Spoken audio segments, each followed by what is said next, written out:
I'm 37 and still not married. I guess I probably never will be because no one would want to marry someone my age. I've already prepared myself mentally for that. But then I came across a sentence that said, "When your parents pass away, you won't have a home anymore." That instantly broke me. But honestly, I'm just too busy. Every day I'm collecting samples and filming. I don't have time for dating. I really do want to be in a relationship. I genuinely do. 家人们，快救救我啊！ Guys, please save me. My mom just gave me an ultimatum. She said if I can't find someone by the end of the year, she's making me move back home.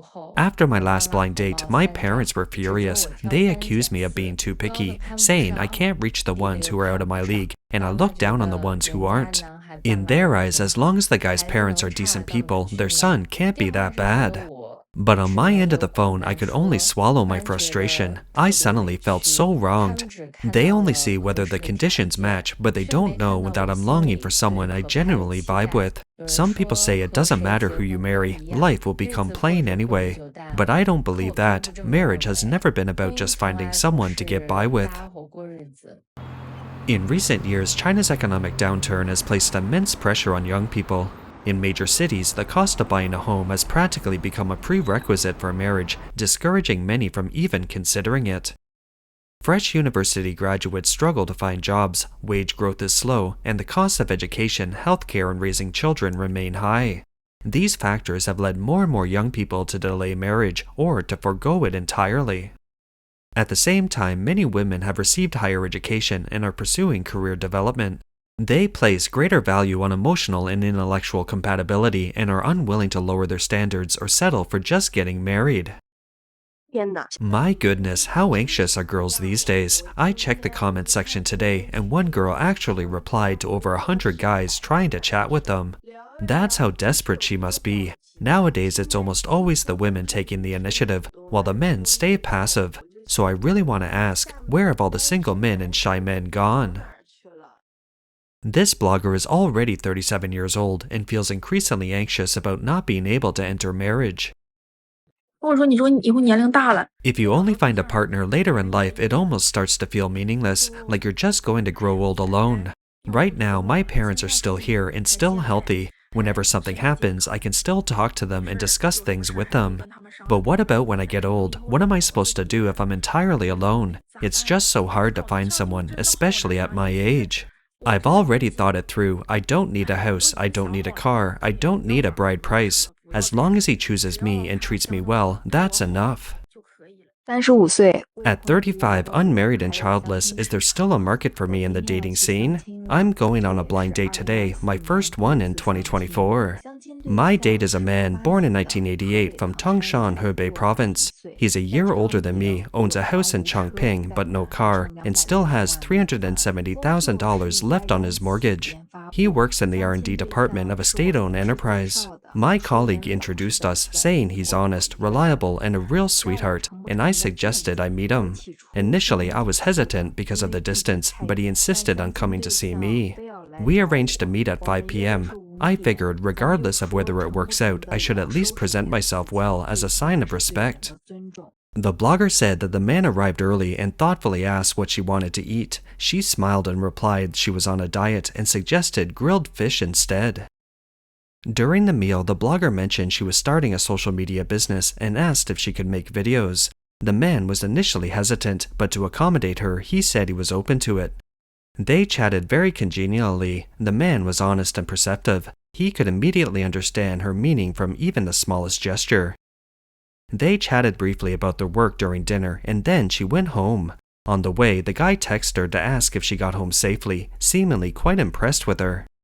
However, the blogger admitted that while the guy was indeed a charming person, he was about the same height as her, around 1.7 meters. She's a bit picky about looks and was somewhat concerned about the guy's height and appearance. She wasn't in a rush to get married because she believed in the saying, "There are no unmarried daughters, only unmarried wives." She felt that her destined partner would eventually come along. It was just a matter of time. Betrothal gifts are a traditional Chinese wedding custom. It involves the groom's family giving money or goods to the bride's family before the wedding to express their sincerity and gratitude to the bride's parents for raising them. It also symbolizes the formal establishment of in-law relationships between the two families. A video circulating online has attracted widespread attention. The incident occurred on the wedding day when the bride's mother suddenly demanded an additional $14,000 in betrothal gifts, infuriating the groom and leading him to call off the engagement.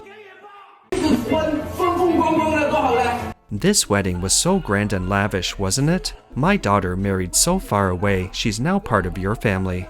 Who will we rely on for our old age? Adding $14,000, is that fair? We'll come to your home every year. Every year you'll come, we'll raise her day by day, and you'll just come every year? Let me put it this way, Uncle. I'm already here today, and you're telling me at the last minute that you want an extra $14,000? I'll add it at the last minute, but if you don't have that much money, you can't get married. I'd rather not have this wedding. 我又要去相亲了。 I'm going on another blind date. This time, my date is a 27-year-old born in 1997. We met online and I'm 8 years older than him. He says he likes older women, mature women. I'm getting ready to run some errands before heading to the agreed-upon place. To be honest, blind dates are really tiring. I work Monday to Friday and only get 2 days off on the weekends. I really don't want to go out when I'm home. But because I'm getting older, my mom is getting anxious and says I have to get married by the end of this year. To avoid worrying my parents, I have to keep going on blind dates like a spinning top. The blogger said they arranged to meet at the mall at 5 p.m. After meeting, the guy asked her what she wanted to eat, and she thought hot pot was perfect for a rainy day, so they went to a hot pot restaurant. While they waited for their food, the guy complimented her, saying she didn't look 36. He said if she didn't tell people her age, people would think she was only 30. She was pleased to hear that. She casually asked the man why he wanted to find a woman older than himself. He explained that older women have more life experience, are more mature, and know how to cherish and nurture relationships. They also have savings and can independently manage living expenses, thus reducing the burden on him. The blogger felt that although the man was young, his thinking was very mature. After dinner, since it was still early, they chatted for a while. The man said he worked as a programmer in Haidian district, had a simple social circle, and his family had recently started pressuring him to get married, so he thought he'd try his luck online. They got along very well. After she got home, the man sent her a message saying he enjoyed chatting with her and looked forward to meeting again. Are all the single women in Jinan going crazy these days? This morning, a woman born in 1984 came to my shop for a blind date. She has a bachelor's degree, works in a public institution, and is quite attractive. The key point is that she works in the public sector, as do her parents. Their benefits and conditions are excellent. She wants to find someone in our area who is equal to her. Then I asked her what her specific requirements were. She said he had to be a local, have a house of at least 150 square meters, preferably a villa, a car no less than a Mercedes or a BMW, and an annual salary of at least $70,000. I told her your requirements don't really qualify as a good match. The kind of guy you want would already be snapped up in the real world. She said, I don't have any other requirements. I need this guy to be capable and have a high income. The matchmaker introduced the woman to several men who met her criteria, including a divorced man with a child. However, the woman stated she was unmarried and couldn't accept divorced men. Later, the matchmaker recommended a man in his 40s, but she thought he was too old. The matchmaker then introduced a man under 1.7 meters tall, but she felt he was too short. She said, "Aren't there any better men here?" The matchmaker asked her, "What do you consider better?" The woman listed her requirements. A man with an annual salary of $70,000, a car, and a house with no mortgage, preferably owning his own company, over 1.7 meters tall, and with high emotional intelligence and understanding. Upon hearing this, the matchmaker bluntly stated, "I can't find a man like that. If someone earns $70,000 a year, why would they choose you? Wouldn't it be better to find someone younger?" The woman was wretched and turned to leave. The matchmaker also felt quite helpless, thinking that it was difficult for others to find someone in their 40s who was still fantasizing about their Prince Charming. In the past 10 years, over 100 million leftover women have emerged. What should these women from the lower rungs of society whose lives have been hampered by toxic motivational quotes do? According to the latest statistics, the number of unmarried women of marriageable age in China has exceeded 100 million. A matchmaker from a dating agency also pointed out that older single women share a typical mentality. They would rather remain single than compromise if their partners don't meet their standards.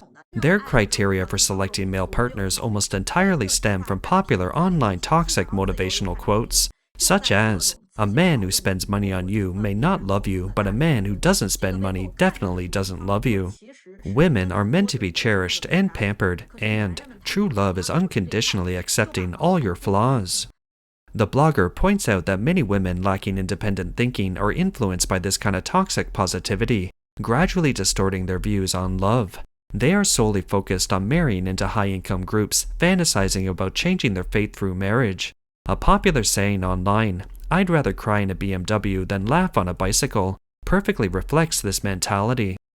Unmarried women generally have low incomes. For example, a survey by the Qingdao Women's Federation showed that 52% earn less than $450 per month, while only 1% earn more than $1,400 per month.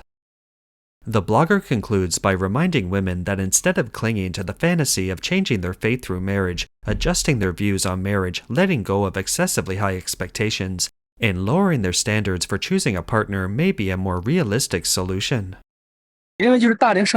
Which is more anxious, older single men or women? Who is more anxious? I think men are more nervous. Why? Because nowadays you see women becoming increasingly independent. They have jobs, families, and some may even have their own social circles. They don't need to find a man to depend on, so I think they are more independent. I think it's the men who after leaving home might need to start a family. So I think it's men are more anxious. Older single women generally end up marrying one of these three types of men. First, mature men with successful careers. These men are often 5 to 10 years older than their wives. Having been married before, they have a stable financial foundation and life experience. They are more understanding and tolerant of a woman's occasional quirks and are willing to make sacrifices for the family. Many older single women ultimately choose these divorced men because they value the practical quality of life more than youthful romance.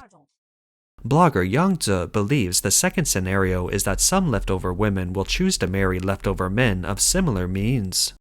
Such marriages may lack some romance, but because both parties have experienced arranged marriages, they better understand each other's feelings and cherish their current partner more.